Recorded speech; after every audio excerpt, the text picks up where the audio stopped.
Bonjour à tous et à toutes, bienvenue dans cette nouvelle table ronde sur le second volet de Deadpool. Deadpool, le super-héros qui brise le quatrième mur, un petit peu comme nous des fois quand on fait des blagues en bonus pour Nico. Vu qu'on sait que vous aimez ça, les petits bonus d'amour. Oui, je parle bien de toi, cher auditeur / auditrice qui nous écoute en ce moment. Je sais qui tu es et j'espère que tu passes une excellente journée et je te fais plein de bisous sur tes joues et sur tes fesses. Maintenant que j'ai essayé de briser le quatrième mur, je vais ramener avec moi ma petite X-Force, parce que oui, étant donné que je suis belge, j'ai 3 costumes de Deadpool, j'ai le noir et le rouge. Donc, on commence et tu es par... Jeanne Masse, donc. Et surtout, mon humour est extrêmement lourd en VF, tabernacle. Julien, salut à toi. Salut à tous. Comment vas-tu? Eh ben, ça va très bien. Le film est de bonne humeur, donc je suis de bonne humeur pour ce débat. C'est parfait. Super. Lucas, est-ce que tout va bien aussi? Tout va bien. Bah voilà, on t'a pris pour... Écoute, avec ce que tu as dans la bouche, on ne comprend pas. J'ai essayé de faire une référence à Deadpool, on va appeler ça. Ouais, c'est ma bite. Eh ben, Morgane, De mal dormir. Morgane, vu que tu veux parler de ta bite, salut à toi. Comment va ta bite? Ma bite va très bien et j'ai un petit mot. Peter à jamais dans nos cœurs. Trop big up à Peter. Et bon, bah, on a aussi un P, mais il est mieux que Peter. C'est Philippe. Salut Philippe. Salut. Comment ça va, l'X-Force? Philippe. En pleine forme, en pleine forme. Alors, petit tour de table. Bah, Philippe, qu'as-tu pensé de ce second Deadpool?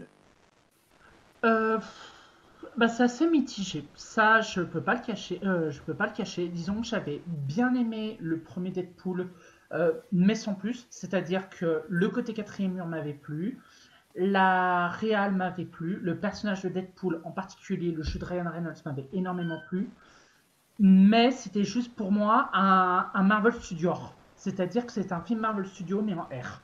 Et Deadpool 2, c'est la même chose en Marvel Studio. C'est tout. Bon, bah, c'était assez clair. Bah, Morgane, est-ce que tu es d'accord ou non? Alors, disons que, moi j'ai kiffé le premier, malgré ses défauts. Le deuxième, j'ai grave kiffé, mais il a toujours des défauts, même s'il a un peu amélioré certaines choses. Mais en même temps, putain, mais c'est tellement jouissif que les défauts, je m'en fous et j'ai kiffé, j'ai pleuré de rire pendant 2 heures, quoi. Donc, limite, j'ai envie de dire, les défauts, on s'en fout, quoi. Donc, voilà, je suis nécessairement d'accord s'il faut être objectif, mais l'objectivité ce soir, c'est 0 pour moi. Donc là, ça va être chaud. Bah, parfait. Lucas? Alors en fait, comme tout le monde, j'ai apprécié le 1 et j'attendais rien du 2. Et en sortant, en fait, j'ai eu le même avis que le 1, dans le sens où il y avait des qualités en plus par rapport au 1, notamment en ce qui concerne les effets spéciaux, parce qu'ils ont eu le double du budget par rapport au précédent film. Mais c'est compensé, enfin c'est aplati par des défauts en plus, comme par exemple, j'ai énuméré pendant la critique. Mais ce qui fait que, bon, en soi, le film est meilleur que le premier par rapport justement à la hausse de budget qui permet plus de folie de la part de Ryan Reynolds, qui est toujours à fond dans le personnage. Mais après, le film essaye pas non plus de concurrencer Infinity War dans le sens où il fait les trucs de son côté. Mais reste à se dire s'il pourra tenir le coup, à la fois l'humour et l'univers pour un troisième opus, si un troisième est prévu. Okay. Julien? Ben, c'est un film qui est très sympathique, Deadpool 2. Alors, en ce qui me concerne, j'étais pas trop fan du premier. Je trouvais que c'était un film qui avait une tonalité qui était rigolote, qui était fraîche. Mais si on s'y attardait plus de 5 minutes, il y avait quand même des gros trous.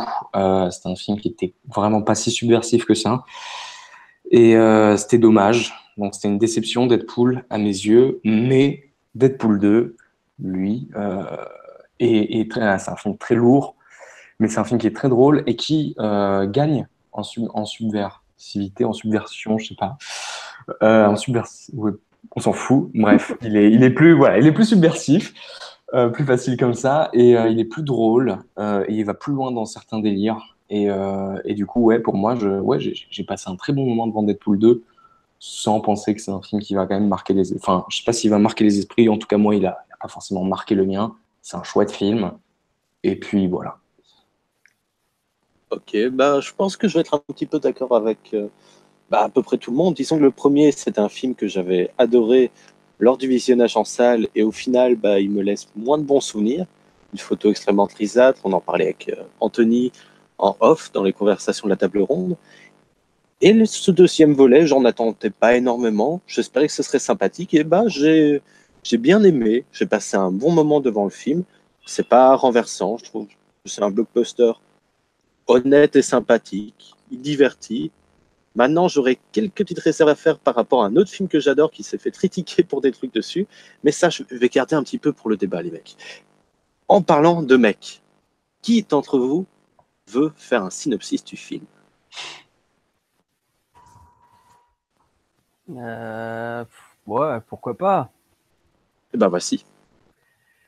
Alors, Deadpool 2, c'est l'histoire de Cable, mais moi je dis Cable et en VF ils disent Cable. Et puis il débarque dans le présent parce qu'il doit buter un gosse, exactement comme dans Terminator. Sauf que Deadpool, il veut sauver le gosse, exactement comme le T-800 incarné par Schwarzenegger. Et puis du coup, ça se bat, ça se tape sur la gueule, et puis ils deviennent copains, et puis ils doivent affronter quelqu'un d'autre. Et il y a l'histoire d'amour de Deadpool qui part un peu en cacahuète. Voilà. Ah bah oui, c'était un bon résumé. Peut-être, tu peux peut-être partir un petit peu plus loin sur ce que tu as pensé du scénario. Alors, le scénario, c'est là où j'ai senti qu'il y avait une amélioration par rapport au premier opus. C'est que là, j'ai senti qu'ils avaient mieux ajusté entre spectaculaire et narration, tu vois. C'est-à-dire que, ok, c'est pas non plus ouf, quoi. Par exemple, le personnage de Cable. Et oui, désolé pour les Cable. Je ne dirais pas Cable, je dis Cable. C'est comme ça. Je suis désolé pour les auditeurs. Et donc, le personnage de Cable, par exemple, il n'est pas vraiment bien exploité. C'est-à-dire qu'on ne sait même pas que sa technologie, c'est un biovirus, par exemple, ça on ne le sait pas. On ne sait même pas que c'est le fils de Cyclope, donc ce qui est quand même un des trucs primordiaux pour moi sur ce personnage en tant qu'origine. Mais après, dans l'ensemble, même si le développement est pas sensationnel, je trouve qu'ils ont fait un effort, notamment au niveau de la relation sentimentale, qui était vraiment plutôt bateau dans le premier opus. Là, j'ai l'impression qu'ils ont quand même voulu travailler quelque chose qui fait avancer le film. Voilà. Mais c'est pas un scénario de ouf. C'est juste un scénario qui sert à faire les blagues. Donc il n'y a pas grand chose à dire dessus, je pense. Mais ça fait le taf. C'est le strict minimum, quoi. Quelqu'un qui veut rebondir là-dessus? C'est un scénario qui est plutôt bien construit, qui est plutôt bien foutu. Il y a quand même certains moments qui font très remplissage gaguesque, mais c'est un peu ce qu'on attend du film aussi. Donc, à la limite, c'est même assez bienvenu. Le film est mieux écrit que le premier. On n'est pas sur une tentative de gommer les, euh, les, euh, les problèmes scénaristiques du film, la pauvreté même scénaristique d'un film. Là, le film amène plus loin ses personnages, les met face à d'autres problèmes, et tout se déroule de manière plutôt logique, en étant très drôle. Donc le scénario, oui, voilà, c'est très correct et ça oublie pas d'aborder le strict minimum en termes de thématique. Donc sur ce point-là, c'est quand même beaucoup mieux que le premier à mes yeux, et c'est beaucoup plus drôle aussi, et ça embrasse beaucoup plus son aspect presque parodique du genre de super-héros. Donc là, on s'attaque beaucoup à Logan. Quand même, il y a beaucoup de similitudes avec l'intrigue de Logan, l'idée de rester avec un gosse. Oh, le gosse, je l'aime pas, mais finalement, je vais tout faire pour qu'il survive et pour qu'il aille mieux. Jusqu'à parodier même la scène de la mort de Logan, spoiler alert, en reprenant même la musique de Marco Beltrami d'ailleurs. C'est une scène qui est très drôle. Et aussi qui arrive à parodier, donc qui arrive à aller au-delà du côté origin story pour parodier le sort de nouveau sous-genre super-héroïque, donc les sortes de crossover entre plein de super-héros, avec ce moment de X-Force qui est quand même assez brillant. On s'y attend pas, c'est très surprenant, c'est très drôle, c'est même légèrement cynique. Est-ce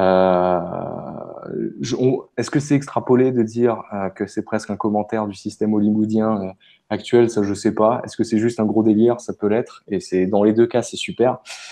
Et puis voilà, c'est chouette. Ça fait le café. Ça fait du très bon café. Voilà. Alors, Après, je me permets de rebondir sur une petite anecdote par rapport à la BO de Marco Beltrami dans Logan. À la base, normalement, en France, on devait avoir une scène post-générique après Logan, et finalement, ils ont dit que vu le ton et l'émotion, on va pas le faire. Sauf que dans la version américaine, ils ont mixé le début de la bande-annonce du teaser de Deadpool 2 sur la fin de la bande-son de Logan. C'était pour faire croire du style, tant qu'on voit pas le héros de dos, tiens, il y a une scène post-générique, ça peut être qui? C'est là qu'on se rend compte que c'était Deadpool. Et l'autre truc qui m'étonne de ce que tu dis, Julien, c'est que tu trouves que le scénario est mieux écrit, et pourtant c'est l'opposé du premier, c'est-à-dire que le premier a été écrit pendant 8 ans, alors que celui-là a été écrit pendant 8 semaines. Donc ça fait quand même une sacrée différence, et je vois pas d'où tu sens le fait que ça soit mieux écrit à certains moments ou pas.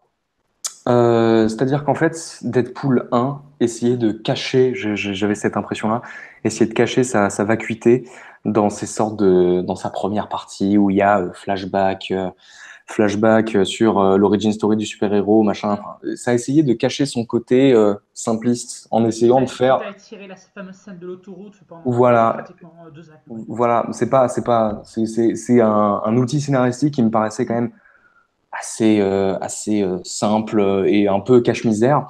Et puis aussi dans le 1, je trouvais franchement l'histoire en règle générale assez inintéressante. Enfin, le fait d'aller sauver sa copine, machin, je veux dire, on s'en fout. Bah, Alors c'est que, pareil, il doit juste protéger un gosse, quoi. ouais, mais c'est amené différemment. On gagne déjà, le film embrasse mieux le côté linéaire. Et, euh, et je trouve quand même que thématiquement, ça reste plus intéressant que le 1. Parce que, bizarrement, parce que ça reprend un petit peu les côtés Logan et ça en fait la parodie. Et comme les thématiques de Logan, je sais pas si si ça a résonné en moi aussi, enfin, résonné, c'est un gros mot, si ça a fait quelque chose en moi parce que ça faisait référence directement à Logan. Mais c'était plus intéressant, je trouve, que quand même que le 1 et le fait qu'il l'ait écrit en 8 semaines ou en 8 ans, ça change pas grand-chose. Je veux dire, un scénario, c'est tellement touché et modifié par tout le monde que peu importe le temps, il peut avoir un éclair de génie en 8 semaines Bah, et faire de la merde en 8 ans. la différence qu'il y a quand même entre celui-là et le premier, c'est que surtout, là, cette fois-ci, il y a un vrai méchant. C'est-à-dire que, ok, on a une seconde lecture avec le potentiel de ce que pourrait devenir le gamin. Je reste en zone non-spoiler pour l'instant. Mais on n'a pas de véritable méchant comme l'était Ajax Francis, quoi. Alors que c'était vraiment son créateur bourreau. Donc c'était véritablement l'antagoniste de Wade Wilson dans le premier film, quoi. Alors que là, on n'a pas l'équivalent, et pour moi, Cable, puisqu'on doit dire Cable, n'est pas un méchant non plus, quoi. C'est ça qui me dérange un petit peu. non, mais après, c'est ça qui est intéressant. Enfin, le problème avec Deadpool 2, c'est que il embrasse moins le manichéisme qu'il y avait dans le premier au niveau des antagonistes. Mais là où c'est un problème pour moi, justement, je voulais rebondir là-dessus, c'est que Deadpool, dans ce film, bah, il essaye d'embrasser ce que fait Marvel dans les comics avec Deadpool depuis Secret Wars et un petit peu avant, mais depuis Secret Wars, ça se sent encore plus. C'est que Deadpool, maintenant, c'est un mercenaire, mais qui veut à tout prix devenir un super-héros et sauver le monde. Tu vois, avant, c'était un mercenaire, il s'en battait les steaks. Ça, c'était plus proche de ce qu'on avait dans le premier opus. Là, dans le deuxième, on est vraiment dans l'idée de « Ah ouais, mais non, moi, je veux sauver les gens et tout. » Et donc, ça, c'est un peu plus chiant. Par contre, Cable, là, c'est intéressant. Parce que c'est un personnage qui lui, va pas hésiter à buter un gosse parce que, justement, il a un background qui fait que il a vu Hop, d'ailleurs, sa fille, qui serait super importante s'il y avait une quelconque exploitation de ce futur-là, mais bon, on va pas digresser.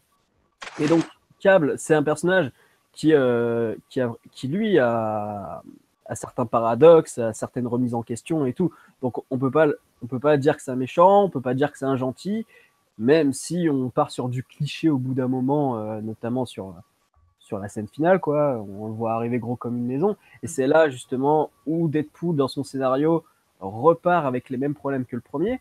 C'est-à-dire que on est sur un film qui se veut subversif, mais en même temps qui épouse toujours des clichés, qui épouse toujours des clichés qu'on a l'habitude de voir, et qui en joue sans en jouer parfois. Donc du coup, ça marche pas tout le temps. Et du coup, voilà, moi je trouve que c'est plus intéressant d'avoir un personnage, de manquer de manichéisme dans Deadpool, plutôt que d'avoir le bien contre le mal, parce que Deadpool, c'est pas un personnage qui fonctionne comme ça à la base, en fait. Tout à fait. Et d'ailleurs, le seul reproche que je pourrais faire à Cable, et c'est paradoxal et vraiment très amusant de dire ça, c'est que je trouve qu'il manque pas véritablement un film précédent pour mieux le développer, mais il manque quelques secondes de développement qui permettraient de mieux comprendre les motivations de son personnage. Et la dernière fois que j'ai ressenti ça, c'était avec Thanos. Rapport que j'ai fait. Oh, on va pas être d'accord, je pense. Sur ce coup-là, je suis pas vraiment d'accord, parce que, en fait, Cable, et je vais dire Cable pour faire plaisir à certains auditeurs, voilà, je l'aurais dit une fois. Sinon, il risque de péter un câble. Ouais, voilà, donc je vois déjà les commentaires. Ah, ils disent tous Cable, ça énerve. Et donc, pour revenir sur Cable, moi je pense que juste la scène, voilà, où on a une synecdote, je crois que c'est comme ça que ça s'appelle, avec son ourson. Enfin, c'est même pas une synecdote parce qu'en fait, on voit carrément les cadavres calcinés à terre. Je pense que c'est suffisant pour comprendre les motivations du gars. Il a perdu sa femme et sa fille, et puis il a envie de régler le problème, tu vois. Et pour Infinity War, Thanos, moi je trouve que justement ça a été légitime parce que c'était développé. Mais bon, on va pas parler d'Infinity War maintenant. Mais du coup, non, moi je trouve que Cable, il a pas besoin nécessairement d'avoir plus de background pour comprendre ses motivations. Moi, j'aurais préféré qu'il y ait plus de background pour plus identifier son caractère que pour comprendre ses motivations, tu vois. Ce qu'on disait au début, et ce que Durandal a d'ailleurs souligné, le truc c'est que... On a le droit de citer Durandal ici ? Oui. Normalement, il y a une petite amende. Il y aura une amende. Philippe, tu vas devoir chanter à la fin du... Non, c'est pour rire, bien sûr, bien sûr. Je peux recommencer si tu veux. Non, t'inquiète. Je te taquine. Non, sinon il n'y aura plus personne avant la fin du live. Non, mais le truc c'est qu'il disait justement par rapport au technovirus, même si c'est qu'un détail de background, c'est un détail lié à Cable. Et sans pour autant, ce que je dis, pas non plus mettre 5 minutes sur la forme d'un flashback, etc. Juste expliquer que ce n'est pas un simple cyborg, mais par le biais d'une petite séquence ou par le biais de la mise en scène, montrer clairement qu'il n'est pas un cyborg, mais que c'est bien un technovirus qui le bloque, quoi. C'est ça que c'est des petits éléments qui me manquent, quoi. Mais vraiment des petits trucs de 15-20 secondes, quoi, pour vraiment approfondir le personnage. Mais tu vois, ça, par exemple, moi, c'est une frustration de fan de ne pas avoir ce côté technovirus. Mais d'un autre côté, si tu prends le scénario en tant que tel, en fait, que tu le saches ou que tu le saches pas, ça n'a aucun impact. Donc, autant l'évacuer et ne pas rajouter des choses qui n'ont pas d'intérêt pour la continuité du scénario. Scénario qui est plutôt bien goupillé, justement. Ou le garder pour plus tard sous forme d'une scène, origin story. On reparlera plus tard avec Lexforce pour le garder quand ils auront plus de budget, parce que je pense que s'il fallait montrer une scène d'intro de Cable avec le technovirus, je pense qu'il faudrait au moins 30 millions rien que pour cette scène d'intro, quoi. Oui, mais quel intérêt d'avoir un technovirus si après tu ne l'utilises pas? Enfin, tu vois, c'est comme si tu parlais de quelque chose dans un film et que ce quelque chose au début du film, tu le réexploites pas du tout durant le reste. Donc le spectateur, lui, il va se dire, mais attends, pourquoi on m'a parlé de ça alors que finalement ça n'a aucun intérêt. À part le fanservice, tout à fait, pour caresser. Oui, voilà. En ne s'attardant pas sur ce genre de détails, le film gagne en fluidité. Et aussi, quand je dis que le film est quand même mieux écrit que le premier, je dis pas que c'est brillamment écrit, hein. Je dis que c'est mieux écrit. Par exemple, on s'attarde quand même légèrement plus, j'insiste sur le légèrement, hein, sur la condition de Wolverine, lapsus révélateur, de Deadpool. Donc ce côté, je veux me suicider, mais j'y arrive pas parce que je suis immortel, et en même temps je fais des commentaires méta sur Logan. Il y a quand même des choses plus intéressantes, voilà, la relation avec le gosse, donc est-ce que je dois aider ce qui me ressemble, machin. Bon, c'est Logan, en vrai, c'est les thématiques de Logan. C'est pas extrêmement bien développé, mais c'est déjà plus que le premier film. Et pour un film dont la fonction n'est pas forcément de développer des choses profondes sur ces personnages, franchement, c'est ça de prix, quoi. En plus du fait que le film soit quand même très drôle. Donc le film, à mes yeux, a ça en plus. Et le traitement de câble ou de cable est assez léger, c'est pas ouf. Pour ne connaître rien sur les comics et sur câble, enfin j'ai lu un comics Deadpool et puis voilà. Dans le film, honnêtement, on s'en fout un peu en fait de câble. La scène où il revient, où il les rejoint, est très drôle pour le côté un peu jambes, je sais pas comment, les jambes qui repoussent, c'est un effet qui est quand même très drôle. Et voilà, il participe à des gags qui sont toujours très réussis, mais c'est pas un personnage très intéressant. On comprend vite fait son background par biais de Synecdoche, en effet. Et c'est une narration visuelle qui fonctionne. C'est un personnage fonction qui est correct, sans plus. C'est la partie, à mes yeux, quand même la plus faible du film. En ne s'attardant absolument pas sur le personnage, on comprend pas forcément pourquoi d'un coup il va voir la X-Force, enfin de ce qui reste de la X-Force, et il dit ouais bah finalement venez avec moi, je viens avec vous, et puis voilà. Donc ouais, sur ce plan-là, c'était pas extraordinaire, mais voilà. Ouais, de toute façon, il a clairement une fonction de buddy movie, ça va pas plus loin que ça, quoi. Oui.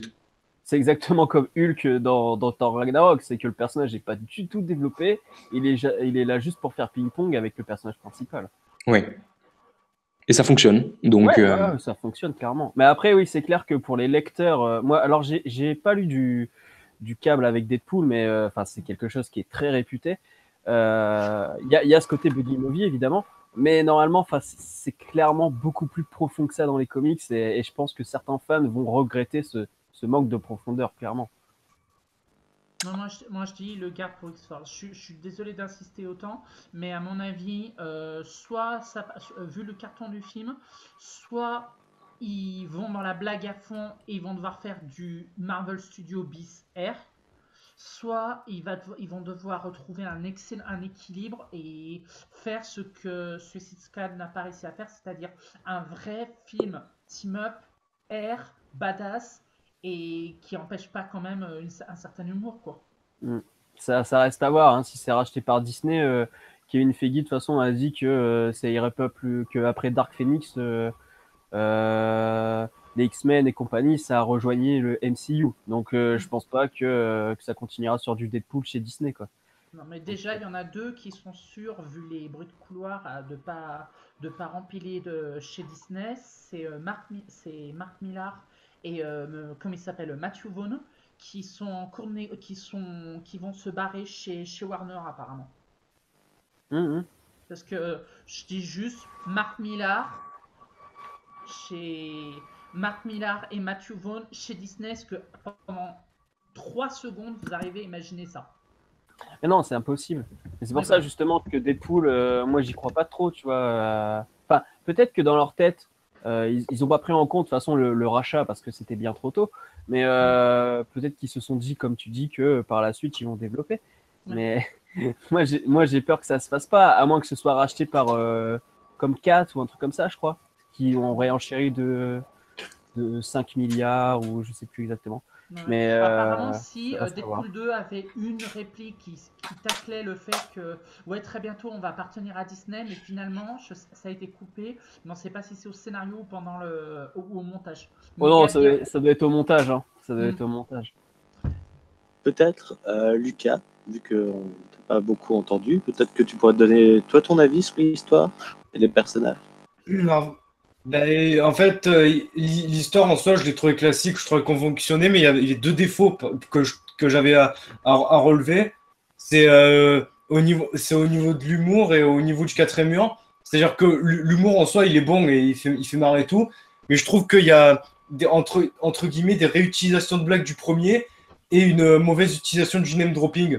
C'est-à-dire par exemple, en ce qui concerne le name dropping, quand on parlait la scène des jambes de bébé où on voyait la quiquette de Deadpool, là, ouais, voilà, n'importe qui comprend que c'est une référence à Basic Instinct, mais il y a quand même son pote qui fait, c'est un instinct basique ou un Basic Instinct, je sais plus ce qu'il dit en VF.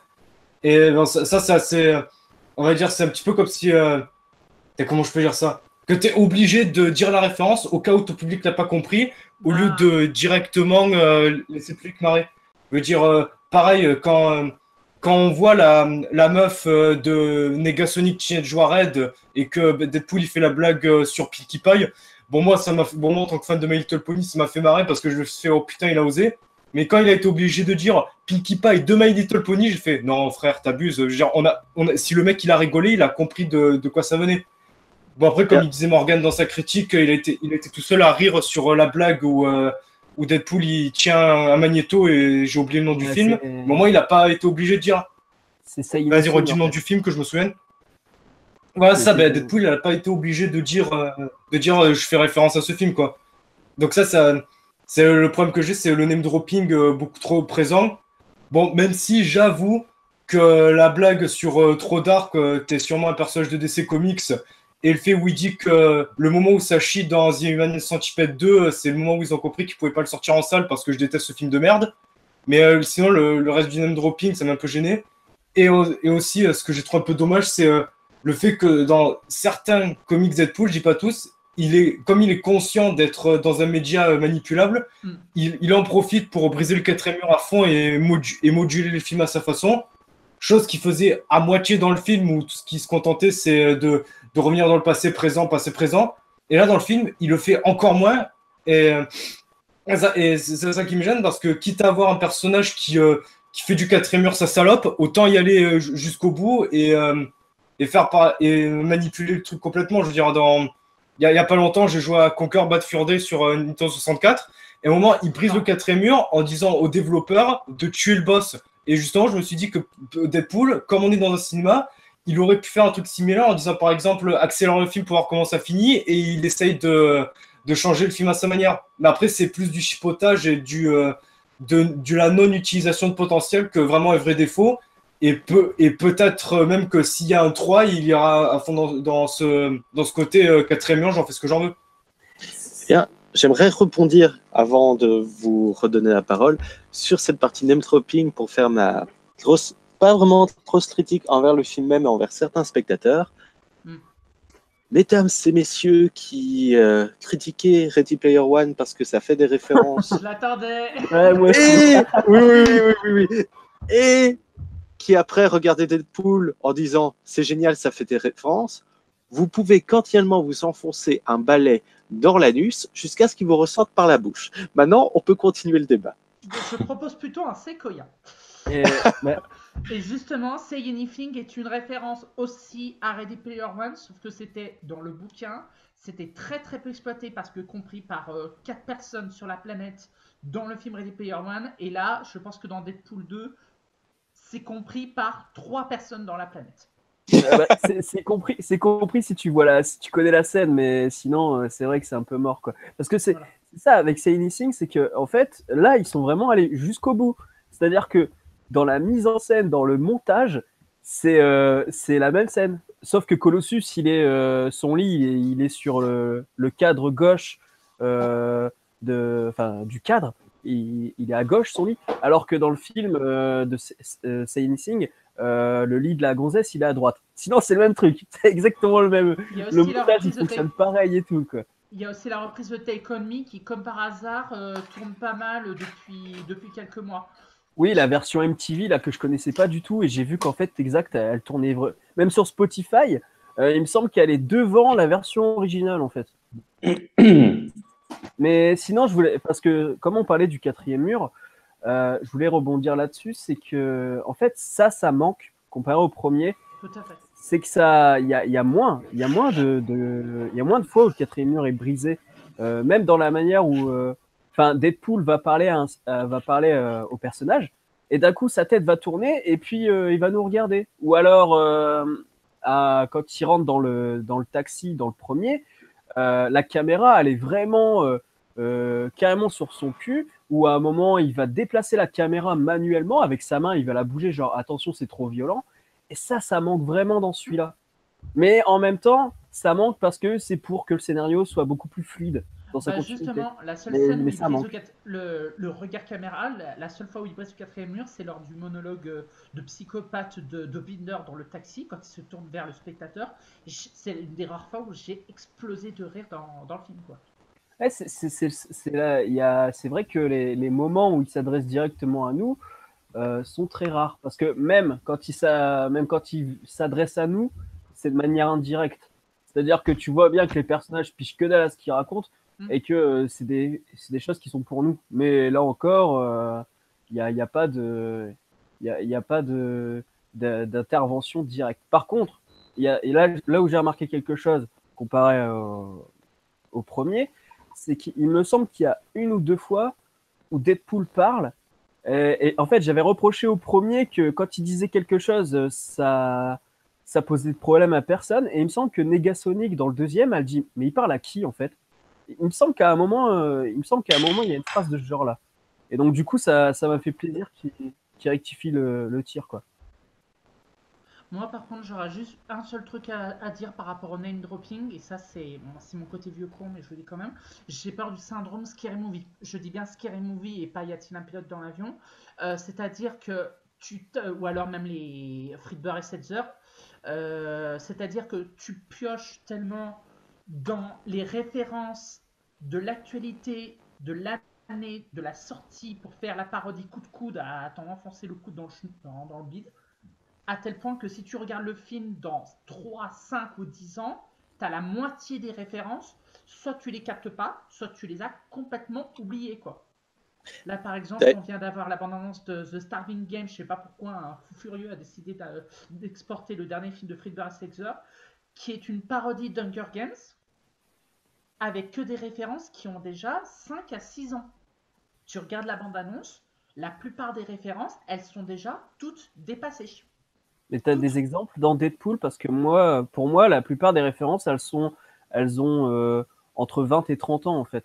Il n'y a pas de choses qui m'ont marqué, qui sont très récentes au point que tu pourrais l'oublier.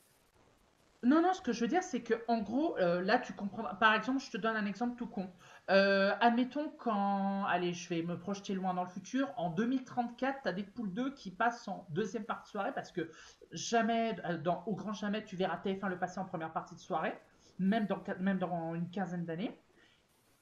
Les gosses ou les ados qui auront 15 ou 16 ans et qui le verront à la télé ou sur leur tablette ou quels que soient les moyens qu'on regardera la télé dans quelques années, si la télé existe encore. Quand on parlera C'est trop dark, tu viens de l'univers DC Comics, la référence à Say Anything, ou tout plein de références qu'on a actuellement, il y en a combien qui vont les capter? Ah oui, mais ça, c'est une question de culture cinématographique, tu vois. Ouais. Say Anything, déjà, de base, c'est ce qu'on disait tout à l'heure, c'est que le film, même à sa sortie, Say Anything est déjà lointain, même si ça a été beaucoup réutilisé, hein, le truc de la boombox, hein, ça a été repris plein de fois. Il me semble même que il y a plein de films où ça a été repris. Donc, moi, si un jour les références ne sont pas percutées par les gens, ce qui sera inquiétant, c'est pas à cause du film. Ce qui sera inquiétant, c'est que les gens finalement vont perdre en culture cinématographique. Enfin, c'est pas vraiment inquiétant parce que chacun sa culture cinématographique, tu vois. Et puis honnêtement, le film est tellement une mitraillette à vannes et à référence que ça me semble difficile qu'il n'y ait pas matière à rigoler, même si on ne comprend pas la 50% des références. Hein. Voilà, ouais, c'est ça. Et pour tout même, il y a pas. Oh, dans Vas et Lucas. Je disais plus même parce qu'en fait j'ai remarqué que dans les deux Deadpool il y a une référence à un dessin animé aussi bien apprécié des ados que des adultes, et bon autant dans le premier la référence c'est Adventure Time quand il regarde sa montre, et bon ça faut avoir une certaine culture animation, dessin animé, je comprends que tout le monde puisse pas connaître Adventure Time, mais je veux dire la référence à My Little Pony, je veux dire même quelqu'un qui est pas allé au cinéma voir le film, hein, coucou, qui connaît My Little Pony au moins de nom ou parce qu'il a vu une vidéo de Georges Grenier ou juste pour la culture gnangnan. La référence à My Little Pony puis même pour lui, quand on parle My Little Pony, il pense à des chevals roses. Donc la référence à My Little Pony dans le 2, elle sera moins datée ou peut-être moins compris dans 30 ans que la référence à Adventure Time, où là, il faut vraiment avoir de la culture Cartoon Network pour connaître Adventure Time. Mais sinon, je comprends ce que tu veux dire. Certaines références sont datées. Je veux dire, par exemple, la vanne sur dans le futur, on sera à combien de Sharknado, je sens qu'elle va bientôt être datée. Tout à fait, voilà, c'est exactement ça. Et à l'opposé, tu parlais de c'était pas la peine de souligner pour Basic Instinct, mais part du principe, c'est pas une question de tacler le public, mais il y en a combien parmi le public qui vont voir le deuxième Deadpool qui ont déjà vu Basic Instinct, autres que les cinéphiles, ou qui connaissent déjà le film. Sinon, pour parler de références datées, mais c'est en dehors du film, je pense à une certaine suite, un chef-d'œuvre de la comédie française avec Kev Adams et Éric Judor, où l'on avait une photo de tournage qui date de fin 2016, début 2017, où l'on voyait les deux personnages en train de faire un dab. Donc, La dernière fois, Non, mais là, c'est même je pas pense une. à Valou Valou Artworks il avait fait un dab sur une photo et j'ai un de mes abonnés qui a dit putain, le gars il a fait un dab, c'est tellement démodé. C'était il y a 2 mois, hein. Donc t'imagines que là déjà le dab c'est fini quoi, c'est trop tard. Ouais, et ça sera, Ouais, ça sera dans Ala 2 qui sort en octobre. bah, c'est ça. Non mais arrêtez, on parle cinéma ce soir, bordel de merde. Non, mais il fallait, écoutez, soit on parle de Cyril Hanouna, soit on parle de Kev Adams. Ça se trouve, Cyril Hanouna c'est Deadpool et on sait même pas les gars, putain. Mais Non. tout est lié. Non, Mais Non, mais je sais que. non. Ah non, c'est non, vrai, la bite Non, n'était mais, pas circoncis. non, mais. La bite de On va- Deadpool n'était pas on- circoncis. on va recentrer un petit peu le débat. Plus rien à dire niveau scénario. Monétisation. Juste, si le film fait des références quand même très ciblées à un public cinéphile, il n'a pas besoin de les appuyer. Alors, il peut juste se conforter dans le côté un petit peu cinéphile et du coup se dire bah, j'ai confiance en mon public. Les cinéphiles ils vont comprendre et les autres c'est pas grave, ils auront une demi-seconde en moins de vanne. C'est vrai que c'est un peu lourdingue d'appuyer du coup la vanne, c'est un peu stérile du coup comme démarche. C'est pour Ça que va, je c'est disais- pas souvent quand même, ça va. Oui, ça oui, arrive oui, 2-3 oui. fois, C'est négligeable, C'est pour c'est ça clair. que j'utilisais la référence Scary Movie et Fritber et Setzerg et non pas les Z à Z, pour la simple et bonne raison que tu peux regarder, re-regarder les Y a-t-il un flic ou les Y a-t-il un pilote dans l'avion, même maintenant, même si certaines des références te passent au-dessus de la tête, tu te marres quand même. C'est ça le truc. Et pourtant, il y a des références il y a des références il y en a pratiquement autant, quoi. Ouais, mais après, c'est des films qui travaillent plus sur le burlesque, tout comme Deadpool d'ailleurs. Je pense qu'on va en parler dans le débat là.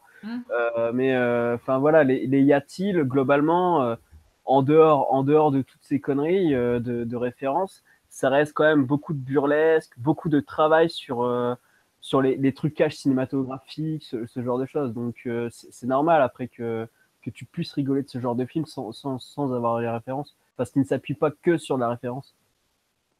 Contrairement à Scary Movie, par exemple. Oui. Ou ce que je disais, les purges nomades de Fritber. Enfin, dans Deadpool, combien il y a de vannes sur le fait que Deadpool s'en prend plein la gueule, se fait déchirer en deux, à des gens, à des mini-jambes, je sais pas Ouais, d'autres justement, trucs. c'est pour ça que je te dis que c'est Il burlesque. essaie de refaire le coup du Deadpool de X-Men Origins Wolverine avec ses sabres, machin, mais il se fait défoncer. T'as pas besoin d'avoir la référence pour rigoler, c'est déjà très burlesque à la base et ça fonctionne tout seul. Donc ouais, là j'ai un peu l'impression qu'on rabaisse le film à une sorte de name dropping constant. C'est pas le cas. Il varie souvent son humour et c'est bienvenu parce que ben voilà, il y a beaucoup de diversité dans les gags aussi. C'est clair. Bah, il y a la diversité dans les gags, mais aussi dans les personnages. Transition magnifique, je le sais. Wow. Justement, Lucas. Oui, non, vas-y, Philippe. Et après, Lucas. Lucas, parce qu'il parle pas beaucoup. Hein. Le truc, c'est que je voulais revenir sur un des personnages, justement. C'est le gamin, j'ai bouffé son nom. Ça, c'est un des trucs du scénario qui m'a le plus surpris. C'est qu'ils ont quand même osé montrer des... Je sais pas si le personnage existe dans les comics, d'abord. Mais je trouve que le traitement du personnage est vraiment bien foutu. À tel point que même moi, soit je me suis laissé embarquer par l'histoire, soit je me suis dit non, ils vont pas oser, non, ils vont pas oser jusqu'au bout. Et ils ont quand même été osés jusqu'au bout quand même. C'est-à-dire que on craignait que le gamin bascule du côté obscur et jusqu'au dernier moment, ils portent leur couille et le gamin va à la limite du côté obscur quand même. Ouais, ça donne pas envie de faire des gosses, hein, c'est sûr. Alors, Lucas, peut-être. J'ai envie de faire. Non, en fait, je voulais. En fait, ce que je voulais dire, c'est que Deadpool, il avait déjà réussi l'exploit de faire un meilleur Colossus que dans X-Men 3. Et là, cette fois-ci, il réussit à faire un meilleur Fléau que dans X-Men 3. Donc là, Tout à fait. Deadpool supérieur à X-Men 3, je tiens à le dire. X-Men 3, Même c'est pas si- difficile en même temps. Hein. Donc, D'ailleurs, Oui, mais je veux dire, non, vas-y. non, mais déjà, je tiens à dire que le Fléau, techniquement, personne s'y attendait. Il me semble qu'il n'a pas été montré dans la bande-annonce ou quoi, non? non, Non, non, mais non. par contre, dès que tu sens vibrer la cellule, moi, il n'y a plus de surprise. Hein. Je savais que c'était lui. J'ai pas cherché à comprendre. Je fais OK, c'est le Fléau, c'est bon. Et d'ailleurs, il est interprété par Ryan Ryan Reynolds Reynolds. direct. Qui a Du écrit coup, lui-même ses propres répliques. ouais, donc C'est pour ça c'est qu'il ça parle aussi, c'est beaucoup très plus. bienvenu. Oui, c'est très bienvenu aussi. Donc Ah voilà, bah, ça ajoute au côté méta, hein, ça c'est clair. Et le rapport encore avec Logan. C'est-à-dire que Oui. c'est le héros affronte son double maléfique interprété par Exact. tout à fait, ouais. J'avais pas En pensé numérique. à ça. Ah, bien Ouais. vu, ouais. Et de toute façon, ça ajoute justement au début du film. Hein, il arrête pas. En fait, la première scène du film, il mentionne Logan en disant attends, Logan a fait mieux que moi. Ben, moi, je vais niquer sa mère à Logan et vous allez voir que je vais mourir aussi.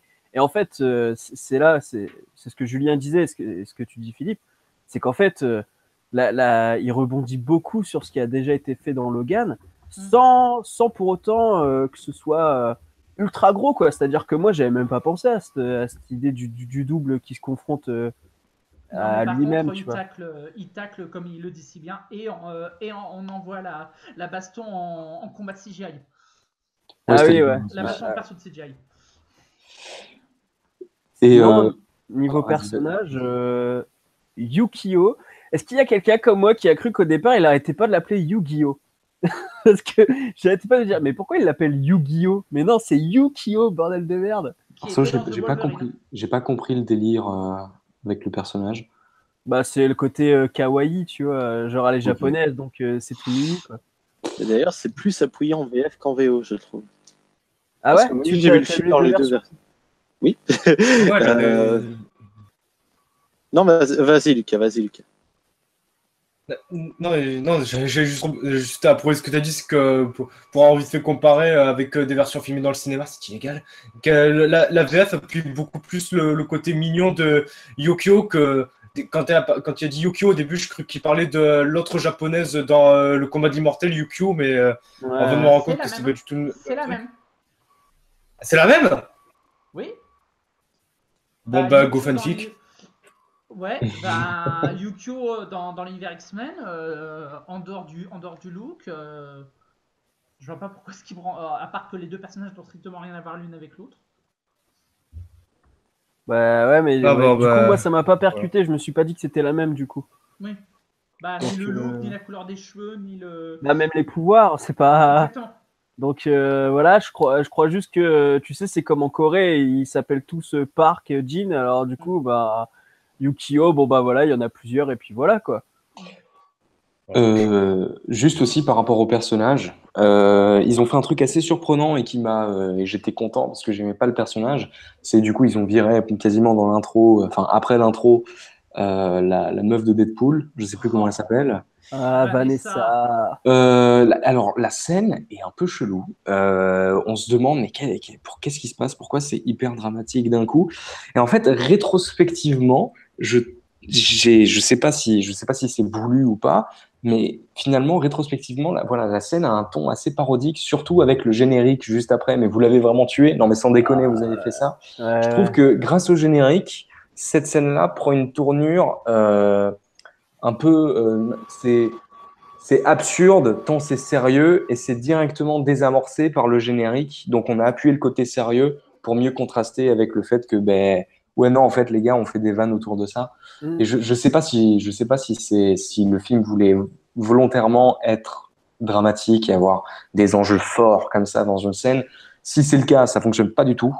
Parce qu'on se dit juste, wow, les gars, le ralenti, tout ça, c'était obligé, machin, c'est un personnage, enfin, on s'en fout de ce perso. Enfin, moi, je m'en fous du perso dans le 1, tout ce ralenti, tout ce drama, tout ce mélo autour de cette scène, et ensuite, quand tu vois le générique, tu te mets à rigoler. Je sais pas si c'est, voilà. en tout cas, rétrospectivement, à mes yeux, ça fonctionne. Euh, et je suis content qu'ils aient viré le personnage. Et en même temps, ça permet de bien développer Deadpool après, avec ces jolies scènes où il va dans l'au-delà, ou je sais pas Ouais, elle quoi. est très jolie. cette Ouais, série, en fait. bah ça, j'ai un abonné. Je m'attendais à ce qu'il relève principalement les trucs drôles et tout. Et en fait, le commentaire qui m'a balancé, c'est oh, et cette scène où en fait Vanessa, elle incarne limite la mort et tout, quand il est dans l'eau et tout. Donc en fait, il a plus été impacté par le côté émotion, par le côté sentimental du film, que par tout le reste en fait. Et c'est vrai que ça m'a fait le même effet. Par contre, oui, il y a un petit côté parodique dans le sens où, par exemple, si tu as vu le clip avec Céline Dion, bah, quand tu as le générique, l'instant Chef-d'œuvre. dramatique juste avant, il est complètement désamorcé par ce générique what the fuck. Ça, c'est clair. Magnifique. D'ailleurs, ça m'étonne qu'en parlant de mort qui ne reviendra pas, j'en avais deux en tête qui n'ont pas osé citer, peut-être application droit d'auteur. Bah déjà Infinity War, mais ça se trouve c'était pour pas se faire griller ou spoiler dans Deadpool 2, ils auraient été capables de le faire, c'est con. Ou Game of Thrones. Ou bien qui? Ou Game of Thrones. Parce que quand il s'agit de personnages qui meurent à la pelle et qu'on n'est pas sûr de revoir, qu'on n'est pas sûr du tout de revoir après, ça se pose là quand même cette série. Oui. C'est pas faux. Je Bon, sais moi, je pas. suis content de pas être le seul m'être réjoui de la mort de Vanessa. Ah, Ah, et moi, dès le début, je me suis dit, tu mets une copine à Deadpool, mais la mort, quoi, direct, tu t'autorises à avoir des dizaines de copies-collées du comics, bah à fond. Arrête, déjà, Lucas, déjà Thanos déguisé, si tu veux lui coller la mort en plus, ça va faire ménage à trois. Après, Deadpool, des gonzesses, il en a eu. Hein. Là, alors, je sais pas si c'est encore d'actualité, mais là, par exemple, il est marié à. Je sais plus si c'est la reine des vampires Oui. ou la reine des Euh, enfers. Donc, non, mais il a toujours eu des trucs sentimentaux. Bah, c'est qui justement sous le masque? Parce que j'ai vu les nombreuses couvertures, mais j'ai lu très peu de Deadpool. C'est qui Lady Deadpool sous le masque? Euh, je sais plus parce que moi j'ai lu le Deadpool Corps où justement il y avait Lady Deadpool, mais on donne pas spécialement son identité. C'était juste un univers alternatif où Deadpool est une gonzesse quoi. Tout comme il y a D'accord. l'univers alternatif où Deadpool est un chien. Voilà, Donc, ouais. Tout comme Thor est une grenouille aussi. oui, Et c'est vrai d'ailleurs, qu'il y a ça aussi. le comics avec le mariage de Deadpool, c'était dans le Guinness Book des records pour la couverture avec le plus de personnages incrustés dedans, non? Ouais, c'est vrai, c'est Ouais. vrai. Non, mais pour répondre à Philippe, ouais, Lady Deadpool, c'est juste une version alternative parce que Deadpool, c'est Wade Wilson et Lady Deadpool, c'est Wanda Wilson. D'accord, ouais, comme Spider-Man dans les multiverses, quoi, donc. Ben voilà. Exact. Et sinon, pour revenir un petit peu sur les personnages, est-ce qu'on peut parler du meilleur caméo de tous les temps? Brad Pitt. Les X-Men? J'allais dire Matt Damon juste pour faire chier. Mais Matt Damon, je l'ai même pas grillé. J'avais Pareil. même pas vu que c'était lui le redneck. Et- J'ai vu le deuxième redneck, j'ai vu qui c'était. Mais alors lui, je l'ai même pas vu, quoi. Je l'ai pas calculé. eh ben, j'ai C'est, même pas vu le deuxième Alan- redneck. Alan Merci Tudyk. Wikipédia. c'est Alan Tudyk qui fait Ouais. le deuxième redneck aussi. Qui joue dans Chevalier d'ailleurs. Très très bon film si Ouais. vous ne l'avez pas vu. Très, très, très, très bien. Avec le regretté Heath Ledger. Ouais. Et ouais, non, franchement, le coup de Brad Pitt, c'est osé, quoi. Ouais. Le faire invisible pendant toute une scène, enfin pendant toute une séquence, pour le voir même pas 2 secondes. Moi, j'ai des abonnés qui m'ont dit, mais attends, moi, j'ai même pas vu que c'était Brad Pitt, le gars qui se fait électrocuter. Donc, tu vois, pour te dire à quel point ils se sont dit, on va faire un caméo avec une star de ouf, mais on va le faire à peine visible. Alors, question génial. selon vous, est-ce que Ryan Reynolds est assez fumé de la tête pour réellement faire venir Brad Pitt dans toutes les scènes d'action avec l'homme invisible, ou ils ont juste fait le gag avec uniquement la mort de l'homme invisible sur le pylône électrique? Non, Je pense. Pardon. Vas-y, Julien. Ah, Non, vas-y. ben, je pense, en fait, j'ai lu dans un article, machin, qu'il était venu juste pour tourner une scène pendant, genre, 1 heure. Du coup, je pense qu'ils avaient juste pris son visage pour le moment où il se fait électrocuter et le reste, ils ont dû le faire en... Enfin, c'est des suppositions, hein. Mais comme il était là très peu de temps sur le tournage, et d'ailleurs que Ryan Reynolds, en guise de paiement, lui a payé un café, Je pense qu'il était juste là pour la scène où il se fait électrocuter. Mais de toute façon, Brad Pitt, enfin l'homme invisible en lui-même, tu sens que c'est même pas un mec en motion capture qui a été mis à l'invisible. Hein. Ça c'est fait, mais ça c'est fait avec du fil. Hein. Ça se voit carrément dans les déplacements du sac et tout. Tu vois que c'est fait avec un fil invisible, mais très très practical effect old school quoi. Moi je suis persuadé que c'est fait comme ça. Il y a un moment, tu as l'impression que c'est le sac qui a accroché à un crochet et que le crochet ils le font bouger de haut en bas pour faire semblant que le gars il est en train de marcher.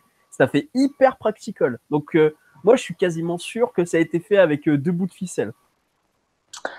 Et par rapport aussi du coup à cette scène avec la X-Force, tout le build-up qu'il y a avec le casting, machin, c'est grandiose. c'est déjà le casting, la scène du casting en elle-même, elle est drôle.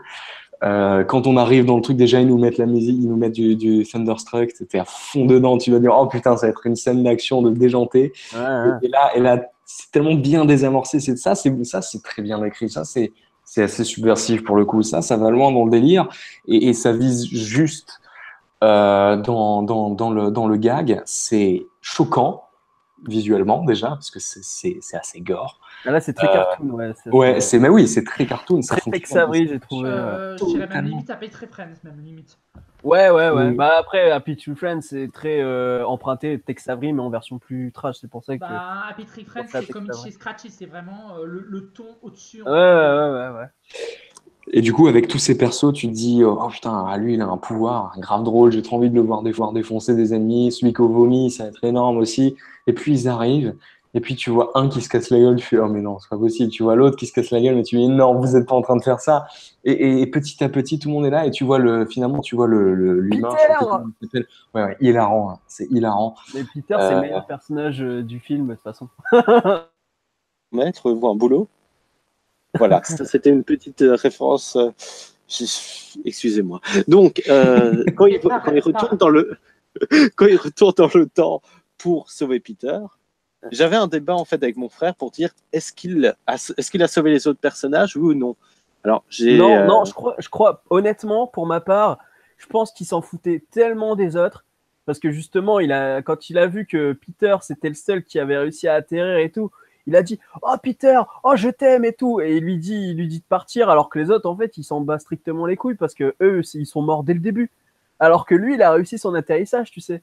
Et il a voulu sauver un autre X-Force. Donc je pense vraiment qu'il s'est juste dit je vais sauver Peter parce que c'est mon pote. Tu vois. Et que les autres ils s'en foutent parce que c'est des branle-couilles. Donc voilà. Et la scène post-générique est hilarante pour le coup aussi. Le coup d'aller voir Ryan Reynolds lui-même avec le script de Green Lantern. Grandiose. Ça c'est immense. Honnêtement. Il y en a pas un seul qui n'a pas ri devant cette scène dans ma salle. Franchement, on était tous là en train de dire mais quel génie quoi. Il a l'autodérision suffisante pour faire ça. Ils s'en moquaient déjà dans le premier de Green Lantern. Oui, mais alors là, ça va encore plus loin quoi. Tu vois, c'est vraiment genre là, il se bute lui-même quoi. C'est trop fort. Après, pour X-Force, là où c'est encore plus puissant, justement, dans le fait de les désamorcer, c'est que X-Force, dans les comics, c'est quand même un truc de ouf, tu vois, c'est genre les X-Men, mais opération, infiltration, etc., quoi, c'est peut-être meilleur que les X-Men en termes d'espionnage, de mercenaires, etc. Mais, en plus de ça, la bande-annonce, elle te vendait ça comme si la X-Force, ça allait être un truc phénoménal dans le film. Les fans, tu les voyais sur les réseaux sociaux en train de dire « Putain, va y avoir la X-Force ». En plus, à un moment, on te fait croire que Deadpool a son costume noir, mais en fait, c'est juste qu'il a pris de la fumée dans la tronche. Donc, tout le monde croit que les gens, ils vont avoir la panoplie X-Force et tout. Donc, en fait, la bande-annonce, elle a permis justement de désamorcer ça. Parce que si on n'avait pas annoncé X-Force, il y aurait eu moins d'impact sur ce final complètement cartoon en fait. Je pense vraiment que c'est la promotion qui a renforcé ça plus que le film en lui-même. Moi, excuse-moi, Julien, j'aurais juste Vas-y. une théorie pour la X-Force. C'est qu'à mon avis, c'est un putain de doigt d'honneur à tout ce qui est teasing. Vous avez raté Suicide Squad, vous avez pas osé faire Sinister Six, nous on va faire la X-Force. C'est ce que lui a demandé la Fox. Faites du teasing pour X-Force pour le prochain film. Allez-y, allez-y. Ça va donner trop envie aux gens d'aller voir le film suivant. Et Ryan Reynolds, voire peut-être, je vais y arriver, peut-être même les scénaristes eux-mêmes ont dit, allez vous faire foutre, on en fait ce qu'on veut. Ce qui est exactement dans le ton de Deadpool 2. Ouais, c'est cette liberté de ton qui fait vraiment plaisir aussi. On se retrouve devant vraiment ce produit qui est un peu anti-MCU aussi, dans le sens où c'est très, très, très, très, très loin, en tout cas le 2, d'être aseptisé et voilà, d'être vide et d'être juste une sorte de divertissement banal, formaté et basique. Non, il y a vraiment ce gros délire, c'est le délire de Ryan Reynolds et de sa bande de potes et de son équipe technique. Et tu as vraiment l'impression, voilà, que c'est un film qui est chaleureux en soi parce qu'il t'invite à rigoler entre potes, quoi. Et quand je dis entre potes, c'est. Comme il le dit lui-même, c'est une comédie familiale. Toutes les comédies familiales commencent par un meurtre. Oui. Après, on parlait des caméos tout à l'heure. Vous pensez que le caméo des X-Men, c'est entre guillemets les trucs, leur design et le casting pour Dark Phoenix, ou c'est juste un truc à la con? Ça a été confirmé apparemment. Ils ont juste squatté pour ce gag. Ils sont venus sur le temps de tournage de Dark Phoenix juste pour ce gag. Oh, trop bien. Excellent. Pardon, vas-y. Moi, je disais, au moins, ça faisait un rebond sur le sketch du précédent film. Ils avaient le budget que pour de X-Men. Ah oui, non, mais c'est ça. Mais de toute façon, il y a plein de choses qui font écho. Genre, on parlait justement de la scène Basic Instinct. C'est pareil, en fait. Ça reprend le même principe que quand il a la main coupée dans le premier et qu'il a une main de bébé. Il y a plein de choses qui se font écho de cette manière-là. Et juste aussi, la scène de la X-Force, pour le coup, elle permet aussi d'introduire un personnage dont on n'a pas encore parlé, mais qui est quand même une des meilleures trouvailles du film, c'est Domino. Du coup, moi, je la connaissais pas des comics ou quoi que ce soit. Mais c'est vrai que visuellement, il y a vraiment cette sorte de petit plan séquence où la caméra tourne autour d'elle, tu vois toute sa chance, en fait, qui se répand en quelque sorte, avec le truc qui tombe, la voiture qui fait un éboulement, machin. C'est très, très drôle. Et visuellement, ça a de la gueule. Donc, il arrive à faire des scènes d'action impressionnantes et drôles en même temps. Mais là, je déborde un peu sur la réalisation. Donc, voilà, le personnage est très cool. C'est clairement ce personnage-là qui apporte 50% du burlesque de ce film, de toute manière. C'est grâce à son facteur chance. Et j'ai un message à envoyer à tout le monde. Allez, pour ceux qui se plaignent que Domino est afro-américaine, allez vous faire foutre clairement parce que c'est une très bonne Domino. Qu'elle soit blanche ou noire, on sent pas les steaks. Voilà. Contrairement au personnage MJ dans Homecoming, mais on va pas revenir sur ce. Sauf que ce n'est pas cet MJ-là, c'est Michel Garcia. Oui, je sais, mais ils l'appellent MJ quand même et ils font chier. Mais on va pas revenir là-dessus parce que ça a duré, ça a fait 20 minutes la dernière fois. Et pour le color washing, je dis qu'une seule chose, Idris Elba, Endal. Ouais, c'est clair. Écoutez, moi je dirais qu'une chose à propos de Spider-Man Homecoming, c'est que c'est parti en poussière. Donc, où est-ce qu'on joli, bravo. D'autres personnages sur lesquels vous voulez prolonger un petit peu? Moi, j'aurais bien aimé parler de. Alors, j'étais un peu déçu que Negasonic, elle soit beaucoup plus au second plan qu'avant. Parce que c'est un personnage que. Elle est carrément tertiaire. J'aime bien, quoi. C'est un personnage fort qui n'hésite pas à envoyer chier Deadpool. Et ça aurait pu bien fonctionner. Après, Colossus, là, ils l'ont encore plus développé, je trouve, dans son côté. Droiture soviétique, la famille, machin et tout. Non, franchement, je trouve que à part Negasonic qui a été négligé pour ma part, tout le reste des personnages, je trouve qu'ils ont été mieux développés que dans le premier, quoi. Eh bien, si tu es en manque Après, je laisse la parole, je suis désolé. Si vous êtes en manque, c'est Brianna Hildebrandt qui joue Negasonic. Je vous conseille l'excellent de Final Girls, où elle joue dedans, c'est un slasher, mais qui est hilarant et voilà, qui mérite le coup d'œil, elle joue dedans. Voilà. Je sais pas à qui j'ai pris la The parole. Final Girl, c'est les gamins fans de films d'horreur qui remontent le temps à l'époque pour sauver la mère d'une des gamins, c'est ça? Non, en fait, c'est deux jeunes femmes, Ah non, je deux confonds. filles Pardon. qui veulent se faire connaître. Ouais, Tragedy Girls. Tragedy Girls, qu'est-ce que j'ai oui. dit? Voilà. Tragedy Final Girls, voilà. Tragedy Girls, donc deux jeunes filles qui veulent se faire connaître. Elles kidnappent un serial killer, comme l'aurait dit, voilà, comme l'aurait dit Odile de Ray, pour essayer de se faire connaître. Je ne dirai pas plus, c'est Mais hilarant. non, c'est Karamazov. C'est pas Odile de Ray. Oh là là, révité classique. Non, mais elle aussi le fait. Ah, un serial killer. Putain, on est en train de parler de la Cité de la Peur. On arrête les références, on n'est pas dans les deep players. Exactement. Oui, bravo, bravo, bravo, burger de la mort. Où est-ce qu'on en était là? Est-ce qu'on partirait pas sur la mise en scène? Juste un Ah, tout petit oui. truc, un tout petit truc juste avant. Non, Julien, pas- non, mise en scène, mise en scène. Ah. Non, juste un dernier truc. On n'a pas parlé voilà, d'un autre petit antagoniste, donc le sort de qui est joué par l'acteur anglais là, qui fait le sort de je sais pas une sorte de prêtre. Ah oui. Il n'est pas vraiment prêtre, mais vous m'avez compris. Le Qui pédophile gère en blanc. l'hôpital. Ah, le pédophile chelou, là, Eddie le Larson. petit.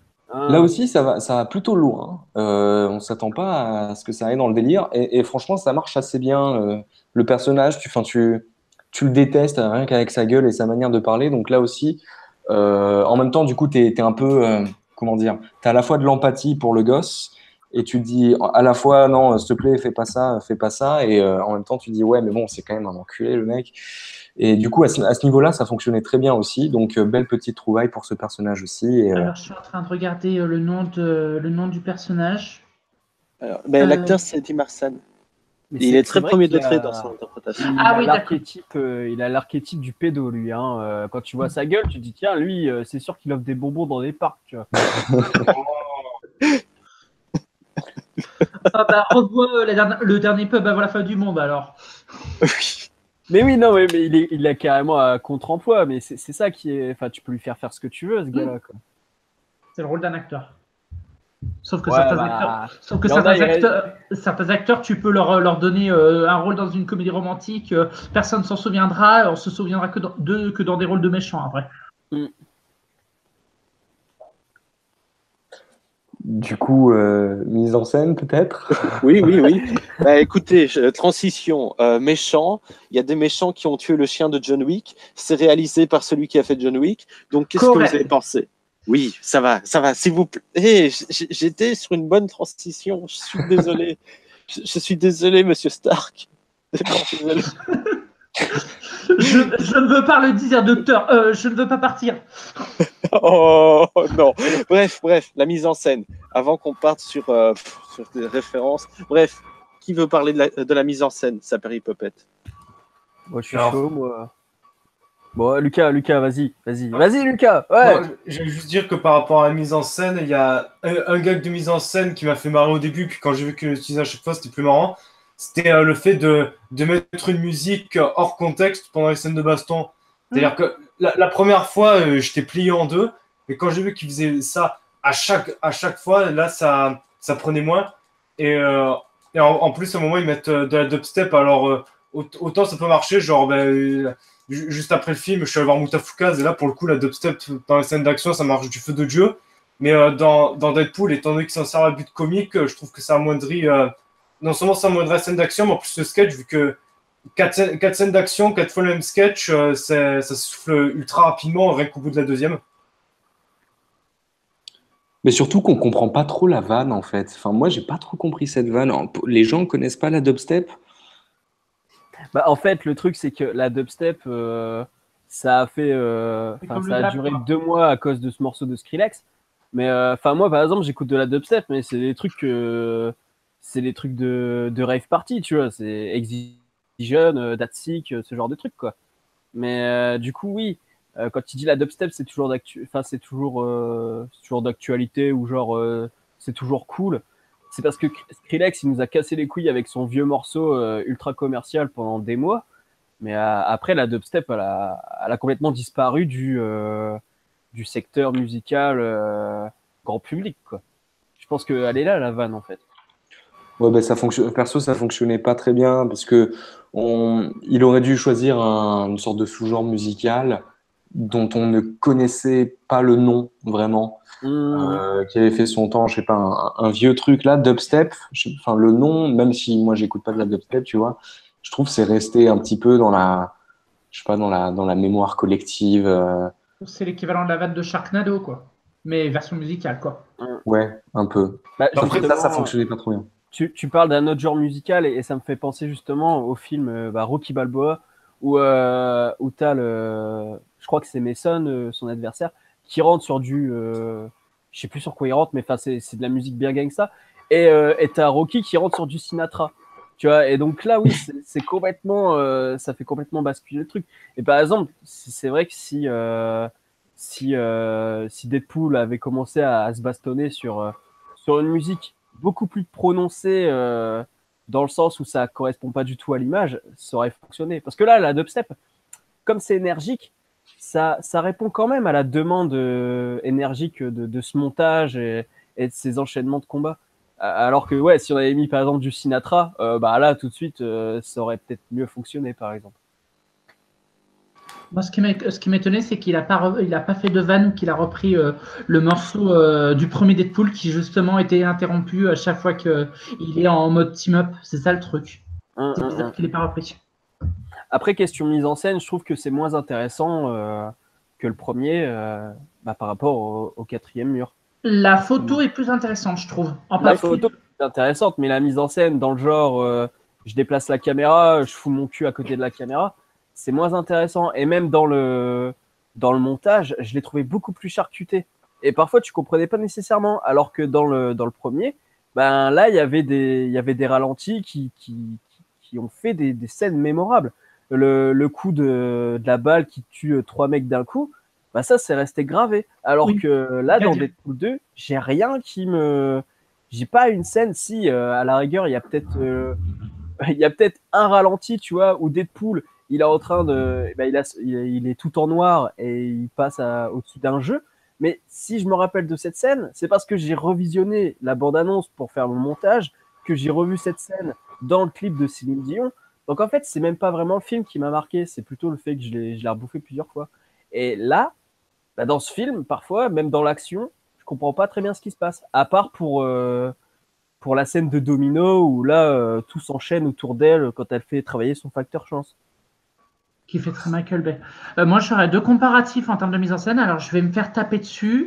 Je n'ai vu aucun des John Wick pour l'instant. Moi, c'est pareil, donc tapez-moi aussi si vous voulez. Ok. Pareil. Regardez rien parce que c'est pas des films extraordinaires. Ouais, on m'a dit que c'était intéressant pour les scènes de baston justement. Donc voilà, ouais, c'est pas mal mis en scène. Ouais. C'est exactement ce que je voulais dire. C'est-à-dire que tout comme dans Avengers Infinity War avec les frères Russo et tout comme, désolé de l'exemple, dans un Fast and Furious 8. Oula. Oui, attendez, je vais vous expliquer mon point de vue. C'est-à-dire que tant que l'action reste d'un point de vue pas plausible, mais resserré à des proportions réalistes, c'est-à-dire combat au corps à corps, poursuite, gunfight, en particulier dans des endroits étroits, la mise en scène, en particulier la seconde équipe, arrive parfaitement à gérer. Mais au moment où on élargit un peu plus le cadre et qu'on est obligé d'utiliser un petit peu plus les CGI à tout va, là, je trouve que les réalisateurs ou le réalisateur s'embrouille complètement les pinceaux et fait je vais faire comme ça et on va voir si ça passe à l'écran, quoi. C'est un peu l'impression que j'ai dans les 3 exemples que je viens de donner, quoi. C'est un peu la famille. Perso, par rapport à la mise en scène, j'ai pas de problème vraiment niveau charcuté. J'ai pas du tout cette impression. Je trouve que le film est très lisible. Il y a des bons moments de montage. Le début du film, par exemple, est très fluide quand on voit après la scène où Deadpool se suicide, la scène qui remet en contexte un petit peu sa situation, où il fait des petites missions, machin, très fluide. Ouais, très très sympa cette scène d'ailleurs. Ouais, mais c'est une mise en scène, voilà, qui arrive. C'est pas, je vais pas dire élégant, mais c'est presque assez léché. Voilà, il y a ce plan. Signature, parce qu'on sait que c'est par le réalisateur de John Wick et de Atomic Blonde. Ouais, voilà, Atomic Blonde aussi, personnellement que je n'ai pas aimé. Donc, enfin, j'ai l'impression d'avoir un peu de mal avec ce réalisateur, sauf pour Deadpool 2, qui, par exemple, j'ai ce plan dans l'intro qui m'est resté dans la tête, pour parler de plans qui restent dans la tête, où il se bat contre deux sumo ou je sais pas quoi, machin. Il y a cette caméra qui fait une sorte de 180 degrés autour d'eux. Voilà, il y a des plans finalement qui sont quand même assez cool. Le gros ralenti sur le camion à la fin de la scène du convoi aussi. C'est des plans qui restent faciles, ancrés dans la tête. Et il arrive à faire des excellentes scènes d'action. Donc la scène du camion est très très chouette. La scène, le climax, donc Colossus contre le fléau, c'est pas mal, mais c'est quand même moins bien, je trouve. C'est la baston de patron CGI, quoi. Ouais, voilà. C'est-à-dire ça manque encore de budget, hein, d'ailleurs, pour CGI. Ouais. Du coup, Visuellement, je suis un peu mitigé. En revanche, les effets numériques sont parfois quand même très très visibles. Ouais, c'est ce que je dis en fait, c'est que le film est sorti, que les CGI sont déjà démodés, quoi. Donc c'est un peu chaud. Black Panther, pardon, excusez-moi. Autant sur certains persos ça passe, genre Colossus et le fléau, mais la scène sur l'autoroute, là pour le coup ça fait PS4. Bah pourtant c'est le ralenti avec la route qui détruit, oui en effet. Mais sinon en termes de mise en scène c'est du 90% live, ça sent la scène de la poursuite en camion. Après, si on peut parler en dehors des scènes d'action, je trouve que la mise en scène elle est plutôt bien dosée quand c'est des discussions par exemple. Parce que comme c'est des discussions très rythmées, je trouve que le montage est plutôt bien dosé, qu'on sait comment cadrer tel ou tel personnage pour que l'effet ping-pong fonctionne parfaitement. Il y a la scène de Say Anything qui était plutôt bien pastiché, quoi. Je sais pas si ça se dit pastiché, je sais pas si ça se conjugue, mais bon, vous m'avez compris, quoi. C'était un joli pastiche, je trouve, dans la mise en scène. Je pense qu'en fait le point fort du gars c'est plus dans la mise en scène de narration que d'action. C'est-à-dire que même, et ce qui est bizarre, parce que John Wick, le gars est plutôt réputé pour faire des trucs assez violents visuellement pour les scènes d'action. Mais par exemple, quand il y a les discussions avec Vanessa, quand il y a justement Deadpool qui plonge dans l'eau, ça c'est des scènes justement que tu disais, Julien, qui étaient plutôt bien léchées, ce genre de choses. Et là, tu vois ça, tu te dis, ok, là c'est cool, mais quand tu regardes les scènes d'action, c'est pas ouf. Sauf pour X-Force, justement, parce que X-Force, ça joue sur le spectaculaire, mais ça joue aussi sur l'effet ping-pong avec Deadpool qui dit non, fais pas ça. Et du coup, bim, allez, on enchaîne avec le montage et tout. Mais les scènes de combat en elles-mêmes, c'est une frustration pour moi, je trouve. C'est marrant parce que j'ai entendu souvent sur Internet des trucs, soit des avis qui disaient oh, les scènes de combat sont quand même géniales et les scènes de combat sont vraiment oubliables. C'est marrant, mais ça fonctionne vraiment sur le ressenti parce que la scène de camion, à mes yeux, elle est quand même super bien montée. Oui, à part la scène de camion, comme je disais, Domino. Voilà, tu suis les différents personnages, ils accomplissent tous leurs différentes actions à des lieux différents. C'est très lisible, c'est très fluide, c'est très correct. Après, la scène de la prison, par exemple, c'est pas mémorable. Elle est très sympa. J'ai rien compris. C'était trop le bordel pour moi, la scène de la prison. Même au niveau des repères spatiaux, je sais pas où j'étais au bout d'un moment. Tu dois pas aimer Civil War et le Soldat de l'hiver, alors. Non, le Soldat de l'hiver, j'avais bien aimé, mais c'était plus pour ce scénario que pour le visuel en lui-même. C'est marrant que vous dites ça parce que justement, c'est le réalisateur de John Wick qui s'occupe de la seconde équipe du Soldat d'hiver. Ah non, mais de toute façon, mais là, je comprends mieux pourquoi j'ai pas adhéré. Ça fait partie de ces films, et ça c'est un gros problème. Hein, c'est qu'aujourd'hui, on ne sait plus faire des scènes d'action qui sont visibles, qui sont compréhensible. Ready Player One. Oui, mais non, mais attends, là, je parle en règle générale. C'est-à-dire que maintenant, tu as l'impression que sous prétexte que tu fais des scènes coupées au hachoir et que c'est dynamique, ça donne du prestige à ta scène d'action, alors qu'en fait, tu comprends que dalle. Quand tu prends les scènes d'action que tu avais dans les années 80-90, tout était fait avec des raccords dans le mouvement, des raccords dans l'axe. Aujourd'hui, tu as l'impression qu'on pose une caméra par-ci, une caméra par-là, et puis qu'on prend le plan qui ira bien un minimum pour que ce soit cohérent, mais ça l'est pas du tout, quoi. Et avec un caméraman qui est grimpé sur un marteau-piqueur ou qui a un Parkinson. J'ai un réalisateur comme ça qui est beaucoup critiqué par les fans, mais qui pourtant a des scènes d'action lisibles et avec une certaine force épique ou romanesque selon la situation. Oula. Et bon, bah, je vais pas dire son nom parce que tout le monde sait que je suis un fanboy de J.J. Abrams, mais néanmoins. Ah bah je pensais plus que tu allais parler de Nolan hein, pour une fois. Donc franchement, parce que Abrams, je le trouve pas si surcoté que ça quand même. JJ, moi, Non, je comprends- justement, je comme comprends quoi il très bien surcote- ces scènes, moi. Justement, Oui, comme bien quoi lui il fait bien ses scènes d'action. Ouais. Ouais, mais Il pense il faut- il pense à faire des bons panneaux qui sont avec des raccords regard entre les personnages, etc. Non, et moi je trouve qu'il pense bien ces scènes, JJ. Il faut juste qu'il arrête les flairs, c'est tout. Faut juste arrêter les faire, ouais. mais voilà, il a une patte, JJ. Oh, notamment parce que c'est le fils spirituel de Spielberg et ça se sent très bien quand il te fait des travelling avant typiques de Spielberg. Bon bah voilà, oui. Mais moi je trouve que JJ il a le sens de la narration de l'action par l'image, quoi. Mais clairement. Et Alors- voilà. Alors peut-être, parce que bon, ça m'a fait plaisir de parler du meilleur réalisateur du monde, mais Faut peut-être pas abuser non plus, s'il te plaît. De Spielberg, tu parles? Mamoru donc Soda. de parler du meilleur réalisateur du monde. Mais donc, non, plus sérieusement, est-ce que vous avez d'autres points que vous voulez rajouter sur la mise en scène, les effets spéciaux? Bah, la mise en scène est plutôt sur le ton burlesque, hein, c'est ce qu'on disait notamment avec Domino, etc. C'est que tout est fait pour être dans du burlesque. Moi, j'ai plus l'impression qu'on est dans cet esprit de tout faire pour que le film casse toute notion d'épique dès qu'il le peut, quoi. Bah, je suis désolé, la baston, le massacre, parce qu'il n'y a vraiment pas d'autre mot, avec les pédophiles en blanc, parce que c'est comme ça que Deadpool les appelle, les membres de l'école Essex, pas de sous-entendu. Moi, personnellement, j'ai pas rigolé une seule fois pendant le démasticage quand elle leur bousille la tête ou qu'elle les décapite, Domino. Ça, ça a été vraiment le moment où j'ai plus dégluti qu'autre chose, quoi. Bah, c'est peut-être mon côté sociopathe alors, parce que moi, des moments, je me disais, oh putain, sa tête, elle vient de se faire éclater. Ah ouais, c'est non, mais même moi, je génial. kiffe ce genre de choses, mais là, c'était, je sais pas, il y avait un truc de trop ou pas au bon Enfin, moment. Là, c'est pas fait dans le ton burlesque. Alors évidemment, quand je dis que c'est la mise en scène qui se veut désamorcer, c'est pas tout le temps. Il y a des scènes qui te montrent le contraire.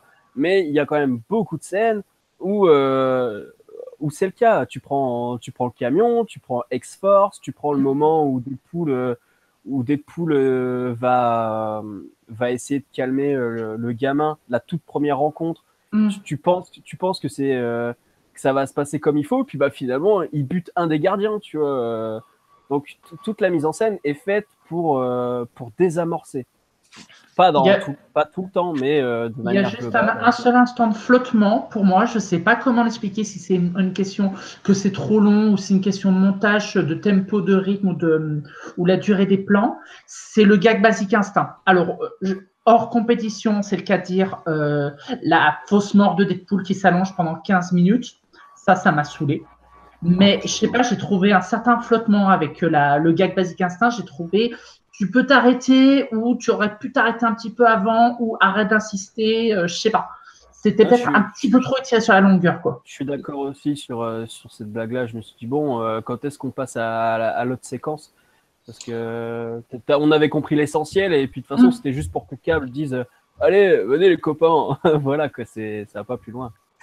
Ouais, mais moi, bizarrement, j'allais dire le contraire par rapport à la scène de la mort de Deadpool. J'allais dire justement que je trouvais que le film avait, dans la majorité de ses vannes, un plutôt bon sens du timing.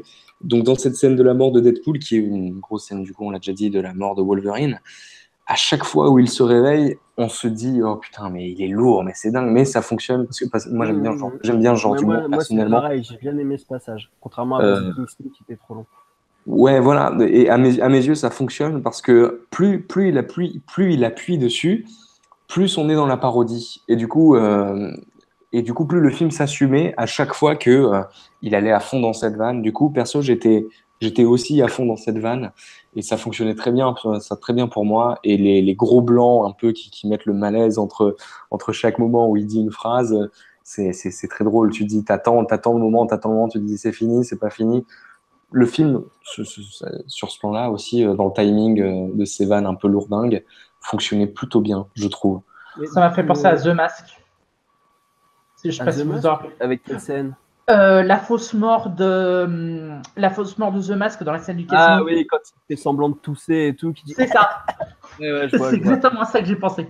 Mais ce genre de scène, de toute manière, c'est toujours très compliqué parce que tout est une question d'humeur et de ressenti du spectateur. C'est-à-dire que je suis allé voir les.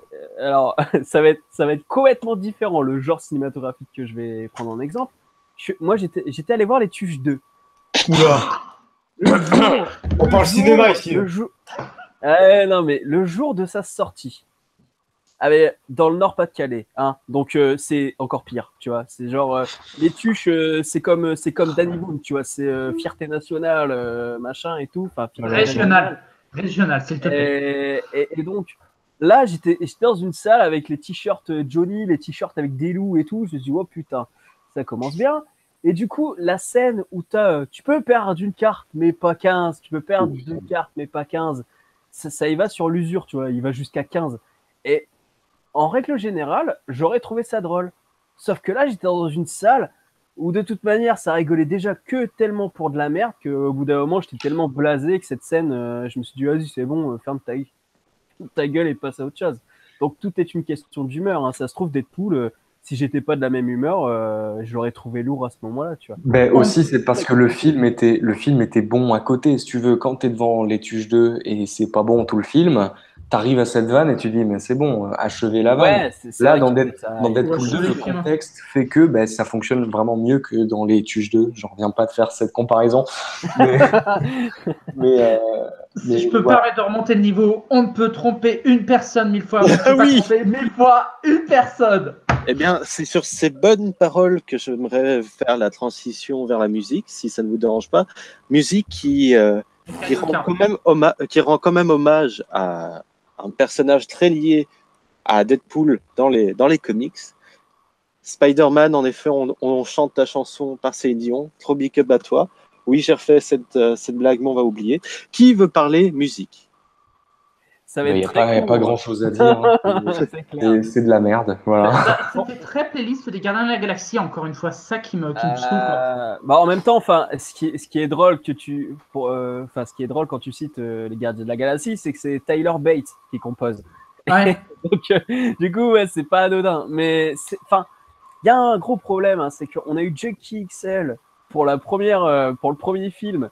Il avait réussi à sampler du Michael Jackson avec Beat It. Il a réussi à mettre des trucs super mémorables comme Maximum Effort. Enfin, il y a vraiment des sonorités dans Deadpool 2 qui sont dans Deadpool 1 pardon, qui sont mais vraiment emblématiques du film. C'est-à-dire, t'entends le morceau, tu dis c'est Deadpool. Là, avec Deadpool 2, mais tu dis mais qui est-ce qu'il a branlé quoi. En fait. Le problème, c'est que Tyler Bates, justement, j'en parlais avec le comique des comics, il est partout, ce gars-là. Là, il va faire des musiques pour que tu puisses lire Batman Dark Metal, je crois. Ils font une musique spécifique pour pouvoir lire le comics en même temps. Tyler Bates, il a fait les Gardiens de la Galaxie juste avant.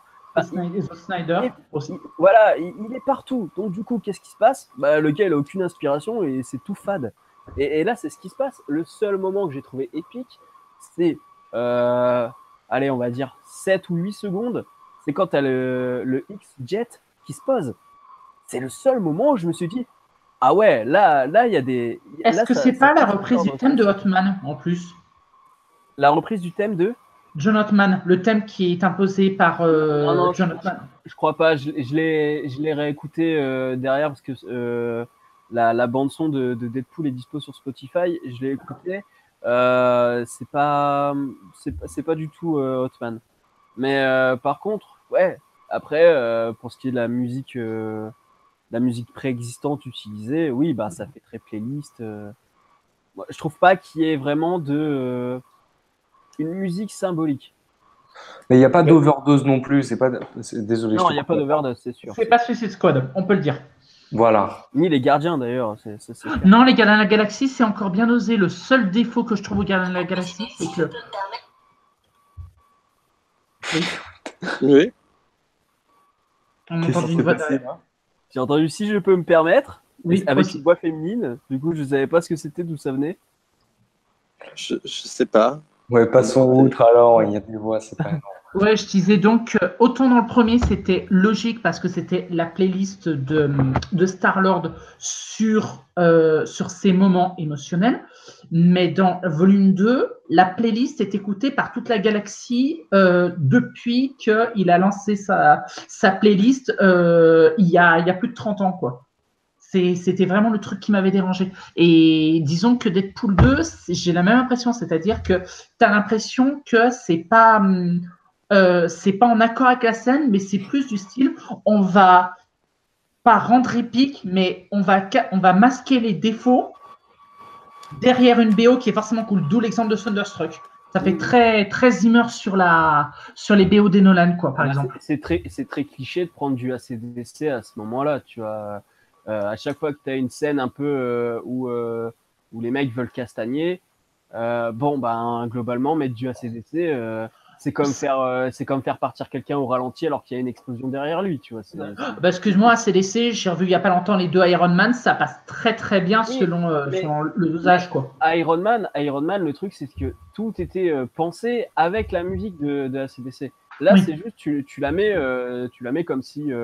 Une fois, j'ai regardé QRC Potemkin, j'ai mis la musique de The Dark Knight par-dessus, tu vois. Il s'est juste dit, bon, allez, vas-y, je vais mettre une musique là, et puis voilà, quoi, ça y va.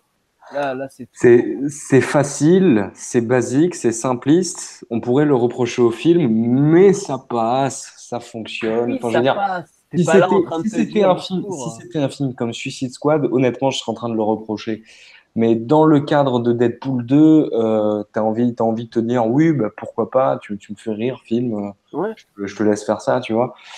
Mais en ce qui concerne la musique de Tyler Bates, c'est du underscoring, c'est pas très bien écrit, il y a zéro thème mémorable.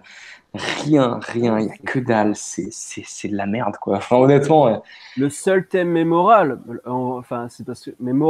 pardon, c'est Céline Dion, putain, c'est le seul morceau qui dit, putain, Céline, elle déglingue tout, quoi. C'est le seul moment, c'est pas possible. Quand on arrive à te dire le meilleur morceau du film, c'est Céline Dion, c'est qu'il y a un problème, putain. Et je dis pas ça pour les fans de Céline Dion, hein. J'ai rien contre Céline, hein. Elle fait très bien ce qu'elle veut. Mais globalement, voilà, quoi, c'est Céline Dion. Genre, meilleure musique du film. Alors que à côté, t'es censé avoir un compositeur qui te fait des morceaux mémorables. Il y a quelques pistes, mais je n'ai pas réécouté la BO depuis avoir vu le film. Mais je sais qu'il y a quelques morceaux quand justement quand le gamin commence à péter les plombs, il y a du côté obscur, ça colle bien à l'ambiance. Oui, mais ça, c'est des trucs. Tu sais, c'est comme Hans Zimmer qui récupère ce qu'il a fait sur Gladiator pour le mettre dans Pirates des Caraïbes. Là, Tyler Bates, il récupère ce qu'il a fait ailleurs pour le modifier avec deux, trois accords dans son nouveau film.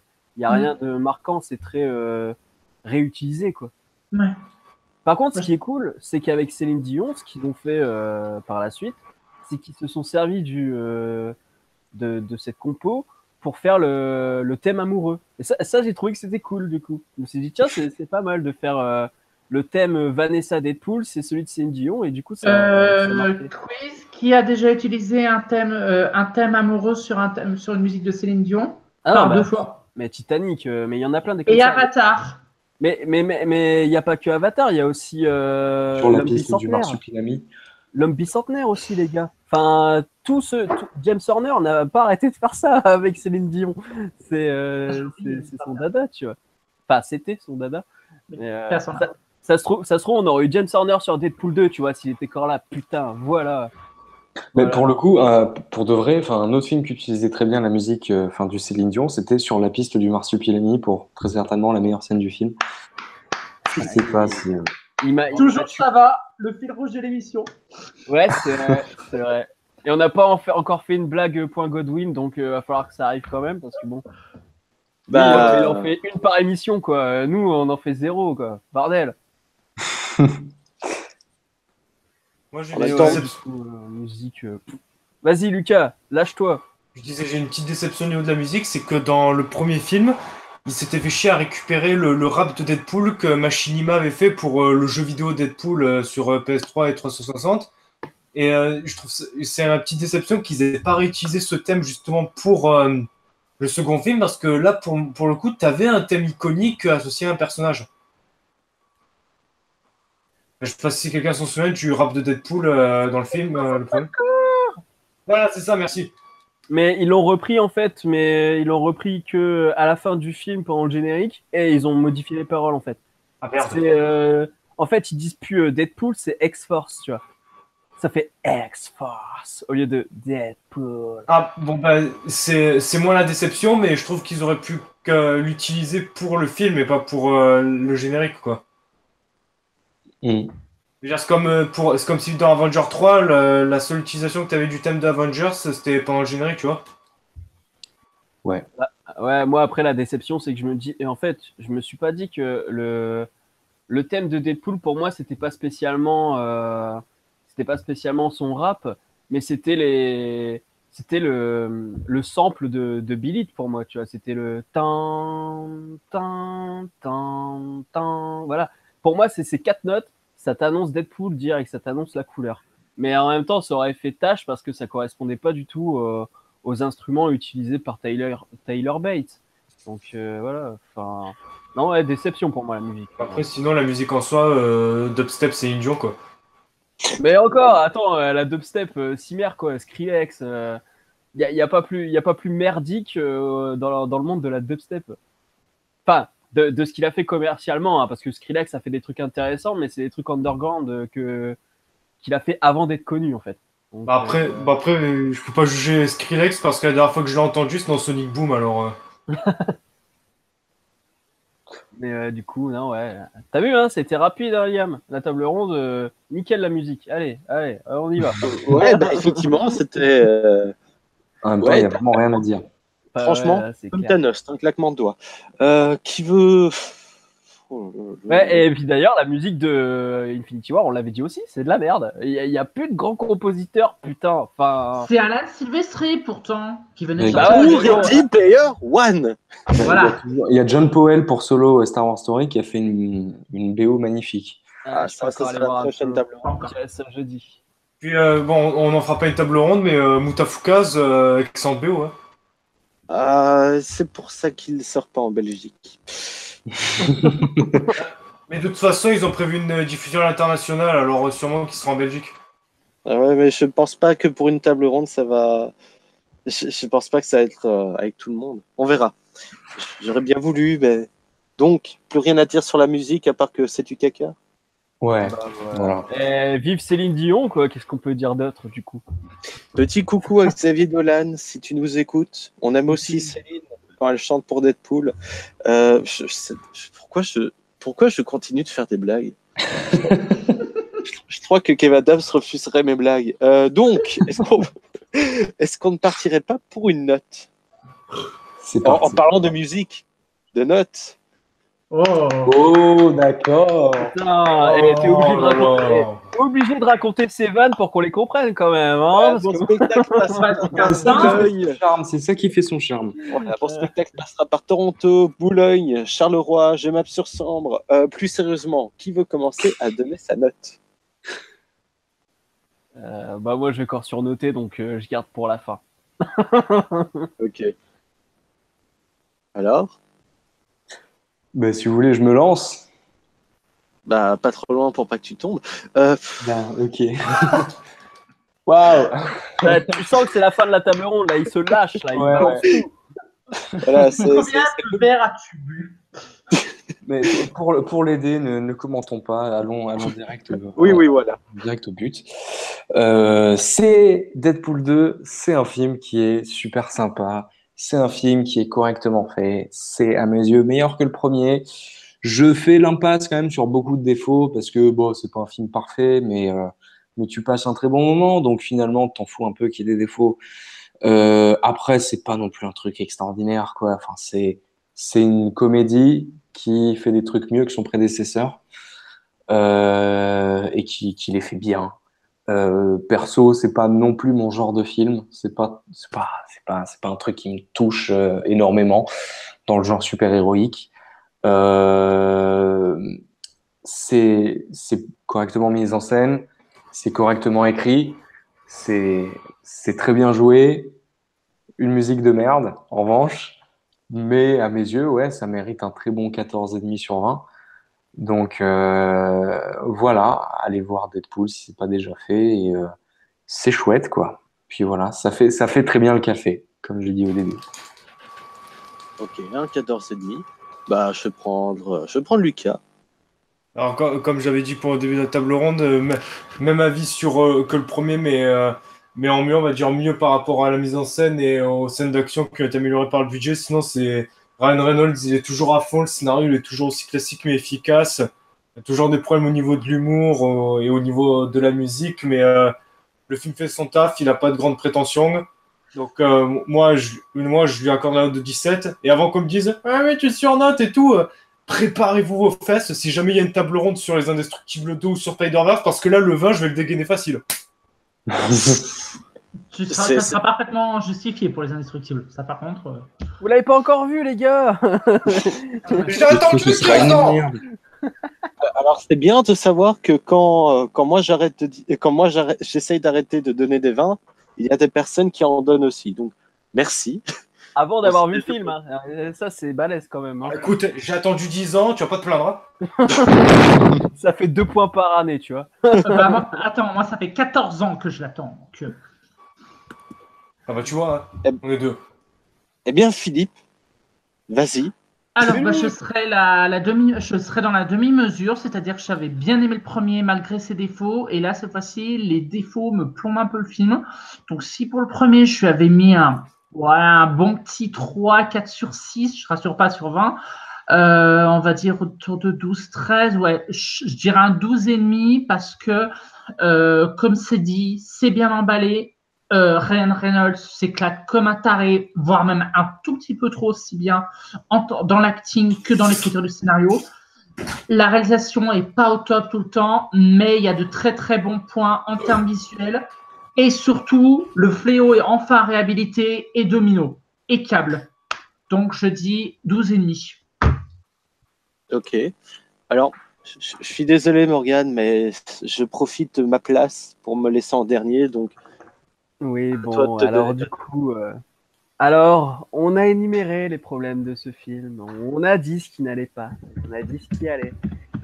Je reconnais qu'il y a beaucoup de problèmes, mais putain, j'ai pleuré de rire, j'en pouvais plus pendant 2 heures. Les 5 premières minutes, j'étais en stress parce que j'appréhendais à mort en me disant est-ce que je vais kiffer, est-ce que je suis déjà ouf de ce qui se passe à l'image, et j'étais déjà ouf de ce qui se passait à l'image dès la première minute.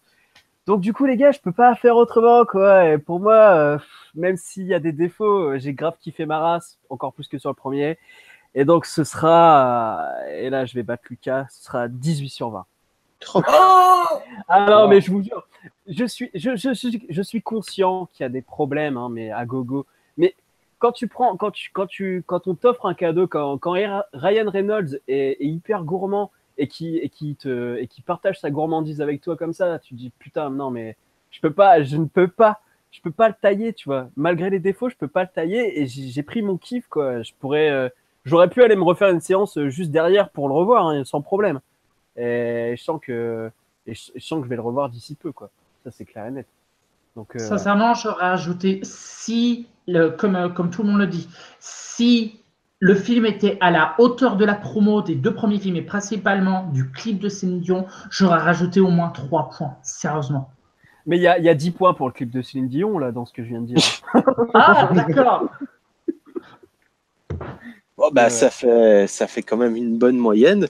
Bah, écoutez, je vais pas aller à l'encontre de vos idées, même si, bon, pour moi, 2018 est fini avec le meilleur film de tous les temps. Coucou Steven. Faire Ready plus Player fort. One. Non, mais plus sérieusement, j'attendais pas tant que ça Deadpool 2. Je me disais que ça allait être sympathique. Ça a été sympathique, vraiment meilleur. Je trouve peut-être meilleur que le premier film, en tout cas, avec sa photographie. Bah, voilà, j'ai apprécié. Mais est-ce que je retiendrai le film? Je n'en ai aucune idée. Bah, je vais rester. Julien, t'avais donné 14,5, c'est ça? Ouais, Eh bien, je te copie, 14,5. parfait. Bouh, Voilà. copieur. Eh oui, Voilà. je copie. Et d'ailleurs, on peut quand même dire que Cable, copie quand même sur un certain acteur autrichien qu'on aime beaucoup. Est-ce que cet acteur autrichien peut nous dire comment participer à la table ronde?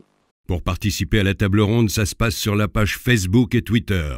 Vous cliquez sur le lien du Doodle et vous renseignez les dates et les horaires proposés auxquels vous êtes disponible en précisant votre prénom et votre adresse mail. Si vous n'avez jamais participé à la table ronde, envoyez en parallèle un mail à latableronde20@gmail.com avec l'objet « Candidature » dans lequel vous nous montrez votre motivation. Donc abonne-toi et je te fais un bisou. C'était la table ronde sur Deadpool 2. J'aimerais remercier mes invités d'être venus, d'avoir supporté l'humour Deadpoolien de ce débat. Merci Julien. Non, Deadpool, c'est drôle. Merci à vous. Merci Morgan. Morglan, parce que j'ai mis un L maintenant entre les deux. Ok. Comme ça, voilà. Ça doit faire Non, mal. Donc, je vais recommencer mes remerciements. Je vais quand même recommencer mes remerciements pour vous parce que j'ai envie de vous remercier chacun pour ce passionnant débat. Donc, merci Julien. Merci à vous. Merci Lucas. Pas de rien. Merci Morgane. Oh, pas de problème, je suis toujours là au bout. Merci Philippe. À ton service, camarade. Et merci à vous qui nous écoutez à chaque fois, qui nous supportez, qui mettez des petits mots d'amour dans les commentaires parce que on vous aime aussi extrêmement fort. On se retrouve pour une prochaine table ronde. Allez voir des films. Bonne journée, bonne soirée. Gros bisous. On vous aime. Tchuss. Salut. Arrivederci. Bye bye.